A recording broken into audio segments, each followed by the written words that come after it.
France saw horrific protests erupt just days before the country's elections as protesters clashed with police on the island of Corsica. Angry protests have broken out on the French-administered island of Corsica, with riot police clashing with residents in street battles in the provincial capital Bastia. Protests by Corsican nationalists come ahead of this weekend's elections in France, where incumbent President Emmanuel Macron hopes to secure re-election. Footage from the scene of the clash shows the streets of Bastia lined up by French gendarmes. One policeman can be seen hurling a stun grenade toward the protesters. A number of fires can be seen burning to fill the streets of the island's capital with thick smoke. According to reports, one man was seriously injured in the calf when a stun grenade exploded in an ally. Pro-Corsican nationalists are opposed to rule from Paris and seek an independent or self-governing Corsica.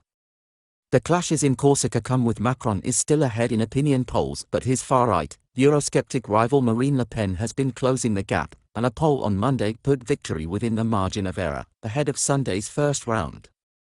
Polls see both qualifying this time too for the April 24 runoff. They put Macron's lead at just 3 to 6 points, the former being within the margin of error. Since her 2017 defeat, Le Pen has patiently worked on softening her image, striving to appear as a potential leader rather than a radical anti-system opponent. Polls show this has worked on a growing number of voters, with a survey saying the once vilified candidate has become the second most liked politician in the country. The candidacy of Eric Zemmour, who is even further to the right than Le Pen, has, by contrast, helped Le Pen appear more palatable to voters. "I always try to have the most reasonable view possible, and one that defends the interest of France," she told France Inter Radio.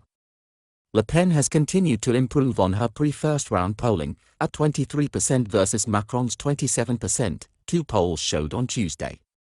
Le Pen, who has taken great pains to stress her love of cats more than her anti-immigration views, has not changed the core of her far-right party's program.